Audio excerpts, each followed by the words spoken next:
You're listening to RevOps FM with Justin Norris. Welcome to RevOps FM. Today we are continuing our series looking at truly unified RevOps teams that are actually supporting the entire go-to-market organization, from marketing to sales to CS, and exploring what does this actually look like in practice? What are the things that make it work? What are some of the pitfalls? And we are chatting with Cody Guymon, COO of GTM Operations at Workato, which happens to be one of my favorite platforms. I'm a big fan of Workato. Cody's been in RevOps for over 13 years, and he's helped navigate revenue teams through some really incredible periods of growth, like when he was COO at Qualtrics, took them through an $8 billion acquisition by SAP, followed by a $27 billion IPO. So he's been in the trenches, he's got the scars to prove it, and he's got a lot of wisdom to share. I am excited to dig in. Cody, welcome to the show. Hey, thanks so much for having me. Appreciate it. I would love to just start, I think a lot in my own work about like, what is this thing that we do? What is it for? What is the actual job? Because it's sort of like glue that sits between a lot of other pieces of the business. How do you think about the scope and mandate of GTM operations through your own experience? I love that. I love the glue. You said the glue. I often think of the quarterback. I played baseball as a catcher, kind of a field general type of position. But I think RevOps really is that, right? And we're enabling go-to-market to exceed high-growth goals. That's ultimately the end goal. And there's a wide variety of ways in which RevOps can help accomplish that. So I like glue, quarterback, enabler. We're here to make sure that the revenue teams hit and exceed targets. One of the themes that I often explore and just things that I reflect on in my own day-to-day is the extent to which we're both supporting those teams and helping those teams and giving them things that they ask for. And at the same time, there's a reciprocal, you mentioned the word coach, the coach is also kind of evaluating the performance of those teams and driving them in different directions. And how do you thread that needle personally between like, I'm here to help you, I'm here to support you, but I'm also here to like keep you honest and keep you on your toes? It's all about the approach, I think, personally, because, we're here to help, here to support, here to enable, but at the same time, we have access to a lot of data and insights that sales reps don't have. I mean, they're doing what I think is the hardest job on the planet, carrying a quota and 50% of their pay is tied to it and all that good stuff. But we get a vantage point. So I think the approach is just the key. Is like, even with the coaching, it's still, I'm here to help. Like, hey, I'm seeing this on the inside. I'm seeing that your average sales price is declining quarter over quarter and our win rate's decreasing in the inbound channel. Like, what are we doing there? It's like collaborative. What do you think's happening? Are we getting desperate? So that's why the ASP is falling. Like, why aren't we holding value stronger? And I think that you can thread the line as long as the approach is super collaborative, right? As soon as it becomes ivory tower RevOps folks saying, hey, this, that, and the other, it just doesn't feel right. We've had coaches that are ones that'll get in there with you and help you figure it out and really work with you. For me, baseball on my swing or whatever it might be. So I think it's all about the approach. It's interesting in your example, you're kind of modeling working with reps down in the field. To what extent do you find it useful to go and actually go one-on-one with members of revenue teams, go-to-market teams, versus working through their manager, their coach, the leaders of those teams? It's always good to get a pulse of the field at the rep level. I meet with reps. I wouldn't say that I do it weekly, but every quarter for sure I'm meeting with reps. Every month I'm meeting with reps.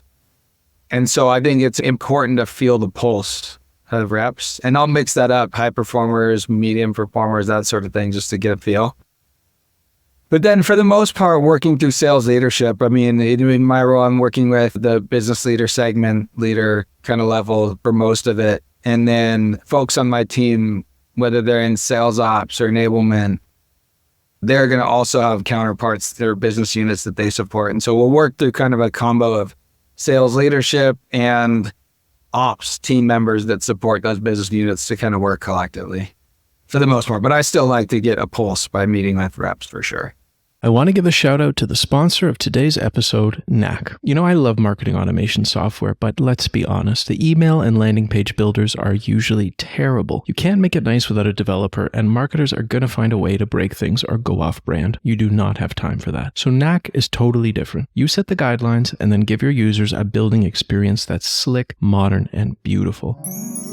When they're done, everything goes to your map at the push of a button. And don't worry, it supports global teams, approval workflows. It's got your integrations. So head on over to revops.fm/knack. That's KNAK, and get a special offer just for my listeners. The examples that we've chatted about very briefly so far, sales examples, and you have a sales ops background. So that's the place where you started from, just as I was looking at your LinkedIn profile. It's interesting to me when I chat with folks about what makes you nervous, what do you worry about when you think about a unified function, at least the people that are outside of sales ops, like on the marketing side or the CS side. Common refrain is, oh, we're just going to get like swallowed up by sales ops and just be sort of on the periphery, and it's still really going to be very sales centric, and our concerns are going to be pushed to the side. How do you think about that, particularly as you've come more from a sales centric place, about keeping all those functions in view and in scope? So just to back up a little bit, the scope that I have here at Workato is beyond sales ops, like you said. It's marketing ops, it's CS ops, it's partner operations, it is sales ops, it's enablement, go-to-market data, deal desk, compensation, those sort of functions. It's a great question and very observant. I do have a sales ops background, so the things that I'm bringing up are talking about mainly sales reps and things of that nature. But I think all the other functions need to have the same sales rep focus. And I would say that to my teams. Like if you're marketing ops and you're generating pipe and you have SDRs and you have inbound and paid, like how is it converting at the rep level? Are you sitting down with reps? Do they feel like the quality is going up or down? What does it look like? And even for partner ops, like we have a partner ops function and that's great. We want to look at our PMMs and what we're generating, and that's awesome, but what's happening at the rep level? Are they feeling like they're working well with partners? Are they closing deals at a clip that's appropriate? I know that I say it as, you might say, as a sales ops leader, but I think every other organization needs to have the same mentality. Like, is what we're doing in our function, whether it's marketing ops or not, marketing ops, partner ops, are we helping sales reps win? If we are, we're doing our job.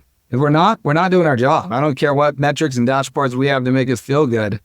We're not hitting revenue targets, we're not winning. And I think Workato has that mentality. Our head of marketing ops, Michael Fan, he's written automations that are happening in the background and they're generating pipeline at amazing clips. One of his recipes that he's built, which is a workflow automation, is reaching out to people that jump on our landing page but don't fill out our demo request. If they leave the page and they're a Workato contact, Workato just in the background will email them within 5 minutes and say, hey, saw you jumped on our website to get a demo request. You didn't fill it out. Do you want to re-engage? And that little recipe automation that he built generated over 2 million of pipeline in a quarter for our sellers to go win. And he's very focused on, am I, as an ops leader, generating pipe for our sellers to win, which I want all of my leadership team to be thinking the whole time. So really cool observation, good question, but I don't know if that helps. I would think everybody should be thinking that way no matter what org you're in. I love it. And I actually was in some meetup of some kind where Michael was presenting and he presented that automation that you just described. And it was like jaws were dropping. It's really cool on some level, but even beyond the technical part, what I find interesting is the fact that he is thinking about generating pipeline, not delivering something else that somebody else asked for so that they can deliver pipeline, but in his own right. And that is not a mindset a lot of ops teams always have. A lot of them are more in a service orientation type of posture. Do you cultivate that? Is that Workato culture? Where does that come from for you? I think it's both. I think Workato had it before I arrived. To Michael's credit, he's been there a while. To others' credit, we're here before I was. I've been here 18 months, so it's definitely a Workato culture mindset. Automate first. What can we do with our tool? Drink our own Kool-Aid, all that type of stuff to go help win. And then when I got on board, I think I emphasized that as well. Like, how are we going to go generate pipe? What are we going to go do to help win? It's all of us collectively. So yeah, I think it's a bit of both. I've always been very pro sales in my career of like helping sales win. And so that might be part of who I am as well. But yeah, definitely it's a good combo when it was already here for sure. And then I'm trying to amp it up too. So maybe we can just dive a little bit deeper into the structure of your team. You mentioned some of the functions that you support. Can you walk us through who's on it and how you kind of staff those different areas of the business? Yeah, for sure. So we talked marketing ops, Michael Fan. He has a team of about 5. And so it is that team. We have partner ops led by a guy named Ryan McCabe. He's got a team of 1 FTE, 2 interns, a team of 3. We have CS operations, customer success operations. Tom McClavich runs that org. It's a team of 2 with a couple dotted lines. We have our sales ops organization, which is 5, led by Maria Joseph. We have a field readiness org, which we call it field readiness here, but it's often called enablement at other orgs, led by Chris Harper. It's a team of 6. We have go-to-market compensation, so all variable comp for all go-to-market functions, led by Sean Simpson. We have our deal desk team, led by Rebecca Ribakov, and she's got a team of 3, supports from global orgs there. And then we have go-to-market analytics and insights, led by Tyler Lawson. It's a team of 3 right now. We're going to grow that to 4, hopefully 5 here soon, but that's kind of the structure of my org. I think what's nice is the purview is you kind of see end to end all of the funnel. You get to see the whole view. Whereas at Qualtrics, I didn't have that full purview. It was very siloed in different organizations. It's really just refreshing to see it all come together, and you can just move faster. Planning's easier when you're all coordinated, and it's fantastic. People know each other, and so even minute things, like someone will say, hey, can I, turn off this field in Salesforce? If you as a sales ops team just kind of, hey, yeah, everyone in sales ops, we're good, but let's turn it off. A lot of times damage happens. Now when you see, CS ops is like, no, we use that field for this reason or that reason, or everybody says, no, we all don't need that field. We can turn it off and we can clean up stuff quick. Like that's one little example of how you can move fast, but it's really nice just to be coordinated. And did you inherit this unified structure, or was that unification project something that you led when you joined? No, it's part of when I joined it, but even ultimately more upstream a little bit. It was part of the recruitment process. When I was interviewing for this role and leaving Qualtrics, I really worked with Vijay, our CEO, to kind of design what the org chart would look like, what makes sense to have in this organization, and can we work seamlessly, and why not for each function. So when I joined, I think for the first quarter, it was like just sales ops, and I was learning just Workato. I was learning how we're set up, and I joined in Q4, which every ops leader knows is always fun because you're doing the annual plan and getting ready for territories and quotas and pipe gen goals and all that type of stuff. So it was just drinking from water hose. But then after the first quarter, I'd started Q2, all the groups came together, and it's just been awesome. Were there specific pain points or challenges with the way the org had functioned before that BJ was trying to solve by like recruiting you and having that plan in place? Or was it just sort of, we think this is the next step and it'll be good? No, I mean, a little bit of both. I think Workato had gotten to the size and scale, crossing, $100 million in revenue and growing. And at that size and scale, you got to get coordinated and you got to set up process and systems that work together. So I think there's a bit of like right size and scale to start laying the groundwork there. When I joined, I think there were some issues. I remember trying to set up pipeline goals for the following year. And for me, pipeline goals in dollars, like how many dollars do we need by source and by quarter and by sales team? So really matrix down to the granular level. And, when we started doing that right off the bat, it was like, okay, well, this org measures in dollars, but this one's doing count of ops and this one's doing ops that are qualified in this stage, but they don't really care about earlier stages. And it's like, well, how do we get coordinated as a whole to know if we're ahead or behind pace as a business? So we can't just like reach out and ping everybody and individually and see if we're doing okay. So it was just stuff like that. But I knew that was going to be there. When you have silos everywhere, it's hard to be coordinated. You're going to do what's best for your business unit, and that's great. And that works to a certain scale of company. Then you get to a spot where If you're a later stage pre-IPO company, you need to know future quarter predictability. And is the pipeline we're generating today enough for tomorrow? And could we confidently set a beat and raise if we needed to, if we were going public? And you start working backwards from there, you need to standardize on a lot of things. So I knew that coming in though. I mean, that's kind of stuff that gets me excited, is going and building and doing all that stuff. I think once it's all set and in motion and turnkey, it's not as fun. I know exactly what you mean. Well, I want to dig a little into the example that you provided, because I think it's really interesting, and probably many operators have that experience of like, everyone's got their own spreadsheet, their own metrics, not in alignment.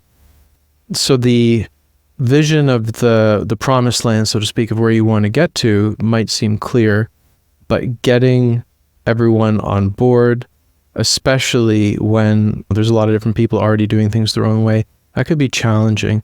What's the like change management process that you follow to kind of bring everybody into that aligned state? Not easy. So I think one area that's like the key starting point is that when I joined, a fellow colleague who worked for me at Qualtrics joined at the same time, Tyler Lawson, to run go-to-market data and analytics. So we had a central team that was going to own standardized recording, pipeline pacing, any average sales price definition, win rates. Like, you have one spot to go, right? So that's key. I think first is just to get like an owner that sits in the org. And that's great. Now that person can really collaborate with all the groups and bring that data together. So that was kind of step one. But to your point, it's still a lot of change management to go either take that reporting on, or in some cases tweak it. We're going to go from count of ops to dollars, and that's going to be different. And we're going to have targets now that are different. They're in dollars and not count, and things of that nature. So there's just a lot that happens. But I think one of the key components for a RevOps leader is to be collaborative. If you work well with others and you can talk to the why, you start with the why. It's important to do that. Not just, I'm doing this because it's the way I did it before and we're going to do it here and I know everything. That's not going to work. But if it's like, hey, this is the reason why I think we all want to standardize on dollars, or I'm using that as the example, but this is why it matters and why it will really matter when we're public or in the future at some point, then I think it's all fine. It's not super smooth, but like, generally being friendly, collaborative, looking out for their best interest. Why would they not like it? And how can you mitigate that feeling? Generally goes a long way. Don't be a jerk, in essence. Don't be a jerk. Oh, great. I think that sums it up pretty well. I'm intrigued by how you described the go-to-market analytics function. Hopefully I got that right. I'd love to just like better understand what they do. Are they like the data team, or do they work with another sort of business data team? I'd love to just go deeper into that.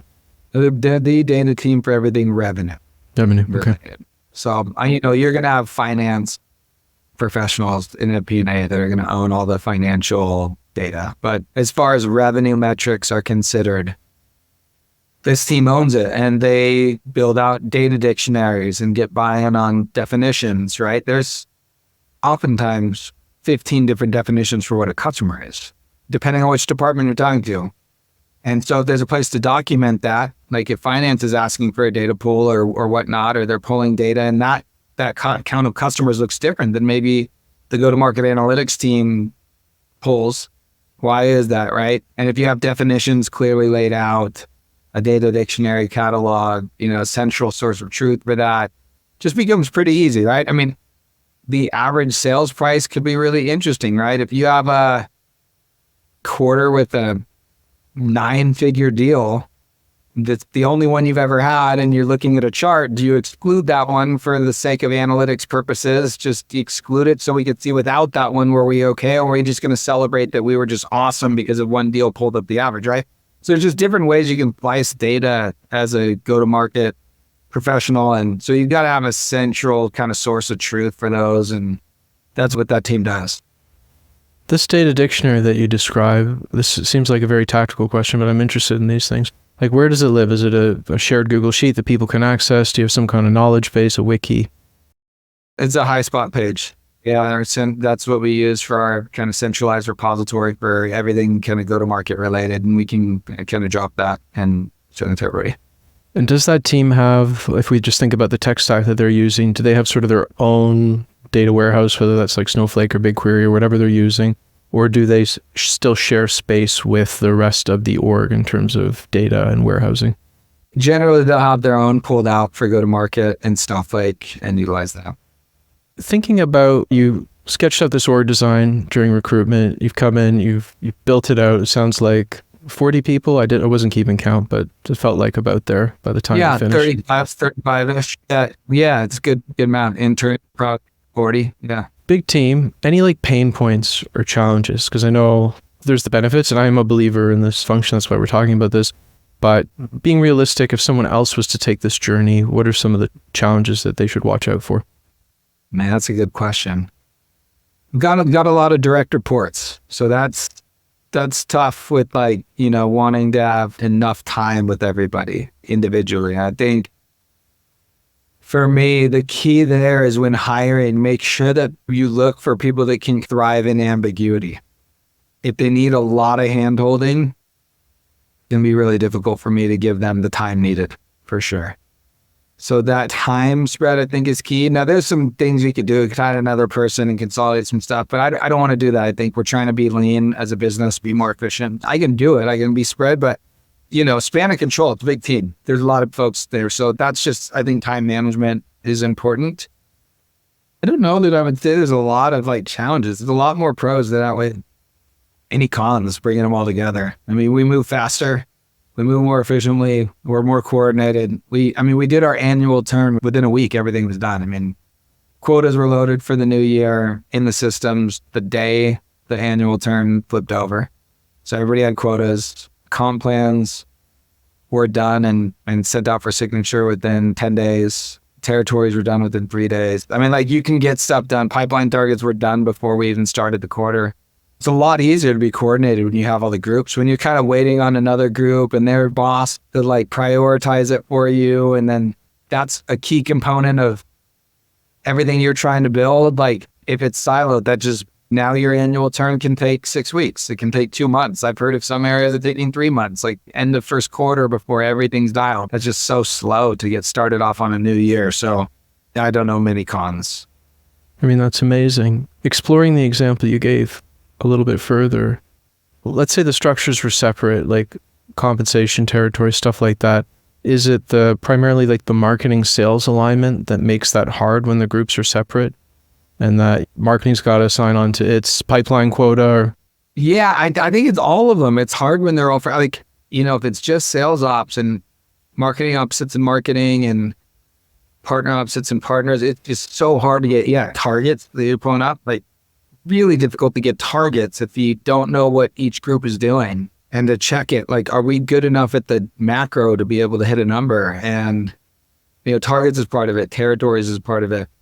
SKO is part of it. If you're fragmented all over the place, it's really difficult to put on a coherent SKO or a revenue kickoff, but it's really difficult. You're just waiting on hopefully other people to prioritize what you're prioritizing. But if you think about in marketing, there's so many different things going on at the annual turn within just marketing, right?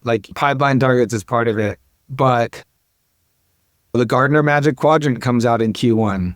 And is our website ready? What's our messaging to the market going to be? There's so much stuff that has nothing to do with ops that becomes always mission critical. So having the marketing ops pulled out to be able to support that, but also really prioritize and know since August that these things were due, you just work on it a lot earlier, right? We have an offsite for my whole organization in September every year. And in September, we start end goal in mind. February 1st, which is our fiscal, February 1st, these are all the deliverables we need to have done. How do we back into that now? Are we on pace? Are we behind? Where are we behind? Are we waiting on any key decisions? And we have that build up all the way to February 1st. So we know it's getting prioritized in Q3 for every group. Big thanks goes out to UserGems for sponsoring today's episode. We all know that outbound is tough. You dial and you email and you get the door slammed in your face by people who don't know who you are. Now imagine a world where you're reaching people who know your product, love your product, and are actually happy to hear from you. UserGems makes that a reality. They identify your customers and champions who change jobs and automatically push new contacts into your CRM so your team can follow up. Their outreach playbooks make it dead simple to get started, and their team is amazing. If you're not reaching out to customer job changers, you're missing opportunities. Head on over to revops.fm/usergems for a special offer just for my listeners. The planning you just described is the operational backbone planning of the company. And then there's the net new projects, new features or deliverables or requests and what you prioritize. And in some ways, even though it's siloed, having the functions, the ops teams embedded within their functions, that is, makes it kind of simple because the marketing ops person or leader goes to the CMO and is like, what do you want? And the sales ops person goes to the sales ops leader. What do you want? Now you've got everyone together. What does planning look like? Like, how do you manage that? And how do you figure out, like, where are we going to allocate and budget our time? Good question. I think what I do is I do the urgent and important matrix. It's always mine. Like, is this going to move the needle for importance? Like, is it going to bring value to the business? And then is it urgent or is it not? And I like to do that actually siloed. So I like to go with Michael in marketing ops and be like, what's the most important things you're working on right now? Because what I don't want to do is collectively, if we do that as a big go-to-market operations organization, I might be pulling, if I did that, I would be pulling resources that should be dedicated to their department into like a collective, group. And I think then you start, serviceability is really bad. I think, you start to get away from what the RevOps leaders should be doing, which is supporting each group individually, but like collectively working together faster. And so I wouldn't do that. I like to do those actually siloed. On the like strategic projects you're talking about, like for the CMO, I want to make sure he knows like the marketing ops team has their back and they're going to do things for annual planning and for the broader org that matters, but they're going to have dedicated at least 50% of their time to go do whatever strategic projects you're working on. And so I don't like to like get it all together because you might have, okay, this quarter, 90% of my whole organization, we're going to all put heads down and focus on sales ops stuff that matters right now. Then you're just a big sales ops team. And that's what like the head of CS and the head of marketing worry about with a central function, is that all like that the center of gravity will get sucked away from them and they won't get. But at the same time, it is interesting to me. Sometimes I've seen in businesses that I've been working in, like marketing's doing pretty well and CS is doing pretty well. Like, we don't have a churn problem, we don't have a pipe generation problem, but the sales team can't close. And that's actually the most critical area of the business. Do you see it as your job to triage that at all? Like have that purview across the business and direct those resources accordingly? Yeah, I do think that's important to triage and like have a focus for sure. I don't necessarily love muddling resources allocation at like the analyst level to do that. However, if there are times where it's like, we're in this hyper growth late stage, so it's not like I have a lot of folks that are sitting around with nothing to do. If I did, that'd be sweet. We could flex a little bit, right? Like I think one example where you could have some flex, especially at Workato, is, a lot of people can build recipes at Workato. It's part of our culture to be able to use the tool. So if we have like a massive backlog of really high impact, urgent recipes we wanted to go build that, drive the business forward, and they were mainly with, let's say, CS ops right now. And we just didn't have enough builders in our CS ops team to go through that backlog quickly. Theoretically, if I had a lot of bandwidth across my business, I could say, hey, team, for the next 3 days, let's get a couple analysts from marketing ops, a couple analysts from partner ops, because you all are humming right now and have some time. Let's get you to come build recipes with CS and go triage that. You could definitely do that for sure. And I think there were times 4+ years ago where you had some excess capacity to be able to mix. I think right now in the efficiency gain, get profitable environment that we're in, it's not a luxury I have at Workato. It's not a luxury most ops leaders have, is to have this like flex workload type of shift because we're just trying to be lean. So ideally, yes, you could do that. I haven't seen that in the last few years of my career. Maybe there are others that have that surplus of workload. And from that point of view of like profitability, economizing, are there ever times where you find yourself like hypothetical CMO wants to do XYZ or head of CS wants to do etc. But actually, this is where I feel the business needs most, like there's giving them what they want versus giving them what they need. Do you ever find you have to negotiate that at all? I think generally the negotiation is more so, for instance, like my CS ops leader. It's like he has a running prioritization to-do list, really, right? Like big projects and things, and it's kind of sorted high to low. And I think more of the pushback is when a new thing comes on to say, okay, CS leader, we have 15 things here that we have on the priority list, 1 through 15. If you want this by Friday, does that mean you want number 1 and number 2 to be delayed now?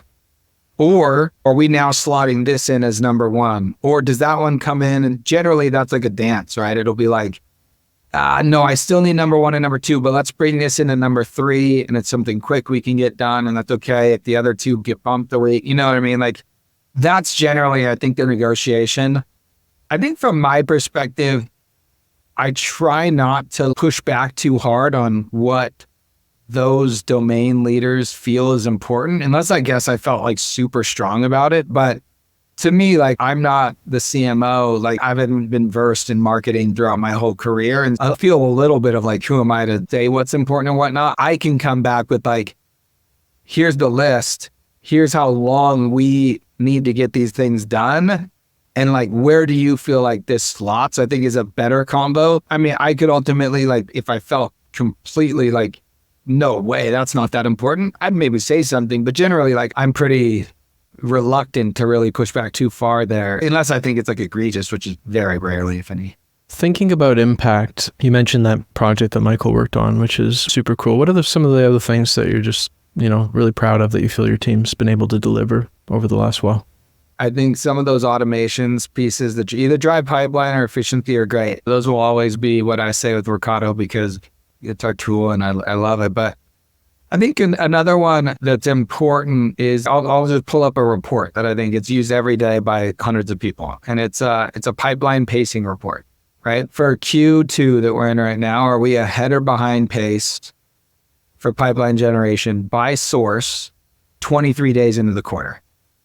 And then tomorrow we refresh that thing and it's 24 days into a quarter, we're ahead or behind pace. And it's by segment. And then as you expand the segment, it has every team underneath. So I know, okay, overall we're good with partners, but if I double click, we're like doing great in EMEA, but like North America is behind, right? What are we doing? And so knowing that leading indicator piece is a really important part because it's beyond just a report. It's transforming an organization to think not just about today. It's like thinking about long-term success, future quarters. And so I think like if you were to ask like what thing when I came here in the last 18 months is like hopefully trying to reorient and think beyond the current quarter for sustainable long-term success rather than coming into a quarter and be like, whew, thanks, we got enough pipeline. Great, all right, we feel okay. And then it's like, oh, pipeline got cleaned those first 2 weeks. Now we're behind. Oh no, now I don't feel good, right? It's like, should be cleaned real time. So it's not like a cleanup every start of the quarter. We should know actually before we even get to that quarter, we feel pretty good because we know we've been on track for the last 3 quarters or not. But that goes with long-term planning, annual planning, goes into forecasting and having an idea about running a forecast call. Part of my job is I run the sales forecast call for all of our business units. And when I go into that call, every week, 8 or 9 of the quarter, we have a current quarter forecast call, but we also have a future quarter forecast call. And every rep and leader in the company will go and look at their next quarter, scrub the pipe, and give an initial call for that against their number. And so it's not just pipeline, but we're talking forecast now. And then you get beyond that and you're looking at an events calendar in marketing. And there's a lot of ways that you can be thinking more into the future. And I think that's key. Let's drill on forecasting because it's just super interesting. It's super important. And it's an area where I think a lot of businesses, now that we're not in the hyper growth, free money, everyone just buying everything mode, a lot of businesses perhaps have seen the fragility, the weaknesses in their own forecasting methodology. Do you use a particular, like you described at a high level, some of the things that you do? Is there a particular methodology you follow, or is it really just about clean data, regular inspection, that sort of thing? I think it's a lot of things. It is clean data. That's important. It is regular forecast calls weekly with inspection. It's knowing people well, reading people. You probably see right here, I've got a poker table in my office. Like part of my favorite thing is to read people. Like, are they bluffing me or not? Right? That's important to know. So there's the art and the science to all of it. And I think you can use all the data and analytics in the world for sure. But if you have a massive needle mover deal, have you done enough inspection on that? The analytics will give you a yay or nay based on like Salesforce hygiene. But do we feel like we're going to go get that deal? Yes or no? Is the sales leader going to do whatever it takes? Is the sales rep going to go on site and camp out there for a week to get the deal done? There's a lot of intangible kind of things that I think are important to a forecast. So it's just about getting in the details. It's about knowing the needle mover deals. It's about knowing people and if they sandbag or they don't. It's about knowing if they have a claim. Do they have multiple paths to that number or do they not? Is it a single path to that number and so very risky, or is there multiple paths and what do those paths look like? And so you can rely on it a bit heavier. It's asking those questions. Okay, if that deal falls out, how do you get to that call still? And I also think some people are too rigid on their forecast manual submission. They'll be like, commit and a high, like two things.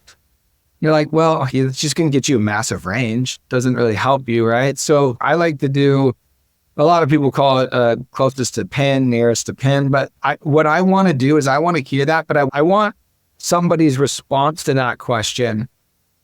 I don't want them to have fear if they actually think it went down week over week. With a low and a high, you want them to converge. A low, you never want to have drop on that range when you're getting the sides of your range, right? The high generally, I guess it would be okay if it goes up, but generally you want it to hold or it probably is going to converge and come down a little bit as the quarter goes. But that like middle one, whatever you want to call it, your call, your forecast, your commit, your closest to the pin, whatever we use there. Like, I think it's really important for people to be like plus or minus 3% on that. Like a lot of people just want to see that thing go up. And so they'll say just plus 3%. But like, I don't want that to be a sandbagged low number that just comes up every quarter because I actually then don't know what we're at. But if there's lack of like fear of retaliation on that one coming a little bit. Now, if that thing catapults to the low, that's a whole nother story. But if you're plus or minus 5% on that thing, and you're generally hitting right at it, maybe 4 weeks into a quarter, I think that's important too, is to create an environment where you can get honesty. I've been at some organizations where it's like, you better come out the gates forecasting at least 80% of the number or you could get fired. Well, what if really the forecast is 60?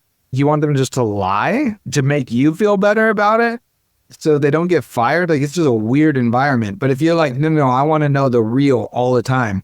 And that also means on the high, I want to know the real. I don't want you to parking lot deals in the next quarter that you can bring in the last second and be a hero. That's not going to be a hero to me.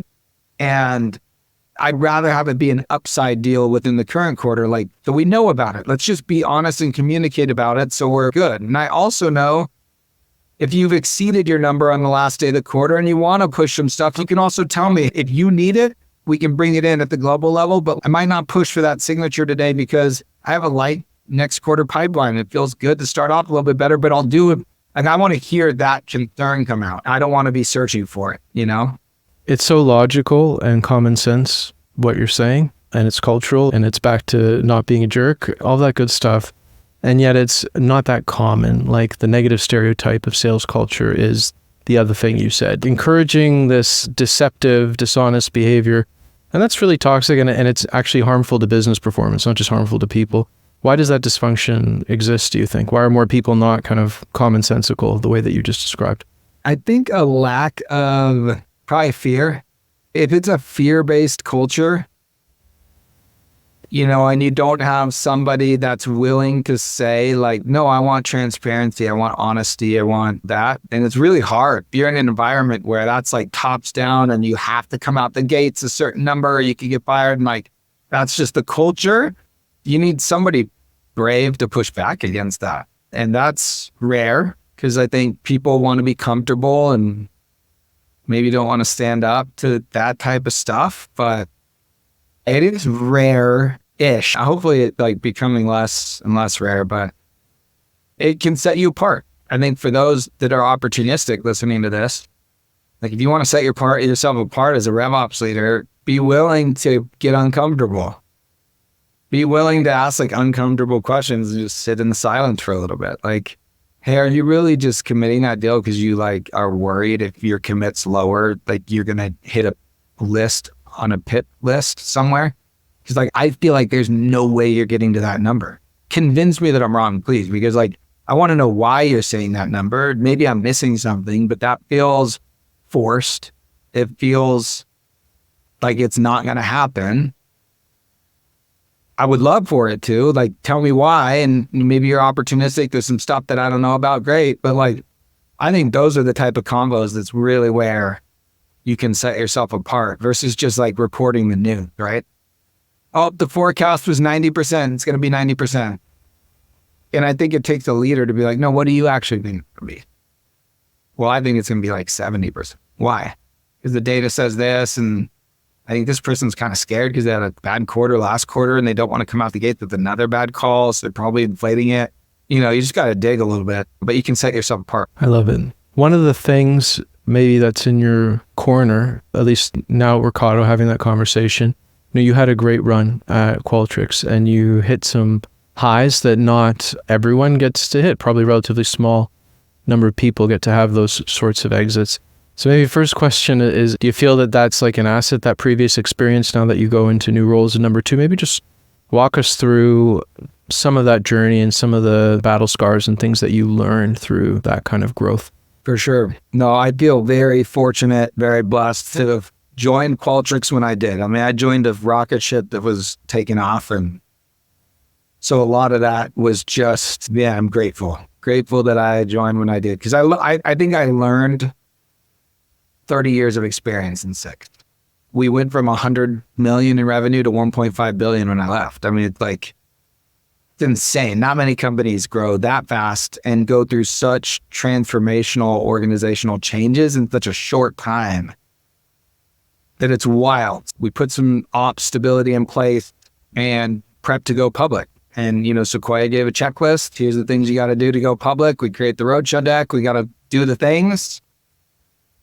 And then we got acquired by SAP a couple of days before going public for $8 billion, which was super exciting, fun, sad for some people. Some people wanted to go public. So our finance team was like, oh, I wanted that on the resume and now it's gone, whatever. But it was crazy experience to go then for the next 2 years, learn what a big company does at scale. How do they operate at scale? How do they operate with 15 lines of businesses? How do they forecast with 15 lines of businesses? How do they communicate about opportunities where you might have 4 businesses all working with the same economic buyer at the same time? There was a learning experience being a part of a company that was, when I joined, 600 people. At the acquisition, maybe it was 2,000 people. And then I showed up to the first sales kickoff event for SAP. It's called Field Kickoff. And I show up to that event with 15,000 sellers in North America. And you learn, how do they do that at scale? So I learned so much there that was helpful in my career and got tutored by some amazing ops leaders there. But then I also learned what kept Qualtrics as a small, nimble machine, what the advantages of being small and nimble too. Like, there's a reason we were outpacing growth of the big company, because we could move quick. Like, steering a cruise ship's hard. Steering a speedboat's pretty easy. So learn that. And then 2 years after the acquisition, we were going to break off and go public. And so we were ready for that. So that was prepping to go public again for the second time, and then actually going public. And we went public in a COVID environment, which was wild. I mean, it was like a virtual ringing of the bell. You know, it was like a button, and it wasn't in New York. It was like in the Utah office. Did it on Zoom? It was on Zoom. I was in my house just watching it on my TV, right? It was just wild. It was just different. And so, yeah, learned a lot about that. But then being public is a whole different beast. Being public is a different beast than being acquired by somebody public. We were a blip in SAP's radar, as far as revenue goes. But then like actually setting a beat and raise model, quarterly earnings calls, prepping for those, having actual stress of like that ticker right there that I'm looking at, it's going to go up or down based on the quarter. whole different environment. So I did that for like 6 quarters, 7 quarters. And then wanted to go back private, smaller, do it again. So joined Workato's later stage, Series E, last valuation, 5.7 billion, and just felt like with the team here and the product, it was great. And so made the jump here to try and go rinse and repeat and hopefully get Workato to that big, billion plus in revenue one day and all that fun stuff too. Well, I think you made a good decision there. And I'm curious, as you were describing that really amazing journey, you asked some hypotheticals like, how do you communicate about opportunities? How do you forecast it? Like, I'm actually curious for the answers to those things. Obviously, you can't give it in depth, but give us an example, because it does kind of boggle the mind a little bit about how you would do that at that sort of scale, if, at least for me, who has not experienced that. So at each level in an organization, you sync with your counterparts. And there's generally like at the head company, like a sales leader that's over all of the lines of business, right? So like Qualtrics, I would represent the global forecast for Qualtrics. And so I would join a call with the global SAP software leader, and I would be one of 10 lines of businesses, right? You've got Concur, and you have Success Factors, and you have lots of other products. And so I'm giving the Qualtrics number, and then someone else is giving this number, and it's all aggregating together in this like massive tool. And then you get that forecast, right? So that person's making the same judgment against me that I'm making, like, all right, am I truthful? Am I a beat and raise person? Do I miss a lot? Like they're doing that for their global unit for the overall call. So it just becomes a roll-up of a roll-up of a roll-up type of thing. The roll-up of a roll-up, they're all the same. Every call is the same call. It's just a roll-up of a roll-up. So think about SAP like with just a lot of product lines. Like if you at your company have multiple product lines, right? So like at Qualtrics, we had multiple product lines. So I would get a product line forecast for each of them. And so imagine that's just like a line of business instead of like a product within your own company, right? It kind of is. It's a sub-product of a bigger company. And so it's kind of the same thing. And it goes back to the principles we talked about of like, how do you get accurate at that? You create transparency, you create safe environments, you dig in questions, you have data that will support, you ask really good questions that the data says that validates or invalidates it. But it's ultimately the same thing, which is kind of an interesting thing that I learned. It's just a lot of layers. So instead of like in your company, you might have 4 sales layers. You might have 15 to 30 sales layers at a bigger company. And each group has their own thing. So the head of North America will have a forecast with all the North America line of business leaders. And then you go beyond that and it's like AVP of Enterprise West for SAP. We'll be meeting with all the AVPs of Enterprise West for all of the lines of businesses because they all got to coordinate on the opportunities, right? So it's like if one of the lines of businesses has a $2 million deal going with Apple, it's like, oh, I've also got something going with Apple in the work. Can I work on that with you and we can coordinate, right? It's all about coordination at that point and pipeline transparency, and you're working a bill of materials now with Apple at the executive level. You're not just doing a departmental deal with like a manager. You're now going with like, oh, wow, we're going to deal with the CEO of that big company. It's going to be part of a larger deal. We call them BOMs or bill of materials. It's part of a larger bill of material transaction. But it's ultimately the same thing as if you are a company with multiple products. That's wild, man. That's pretty far up. Appreciate that glimpse in inside, steering the cruise ship, as you put it. Maybe the last question we have time for, and we'll just shift gears a little. I'm super curious for people, especially that have managed to go through these growth stages and have achieved a lot, just ways of working and personal systems, routines. You have 10 million things that require your attention at any point in time. You start your day. How do you kind of figure out where to direct your focus and make sure that you're prioritizing the right things? Yeah, I think especially in a remote environment, people have got to have routines and systems. I'm up every day, 7 o'clock in the morning or earlier, right? It's never after. I'm getting going mountain time, usually 7:30. And then I'll go late, if I'm working with APJ region. But like I have my time dedicated. My calendar is like insane. I think we scheduled this thing like 6 weeks ago. Like you just have to have like be dialed on like, do you have hard work ethic? Or are you somebody that's just going to crank. In ops, you should have a motor, right? You should have an ability to work hard. And so those systems matter. I think there's a second part of your question about more prioritization rather than actually work ethic and tools. And I think prioritization always the battle. But I talked about a little bit earlier, but urgent and important.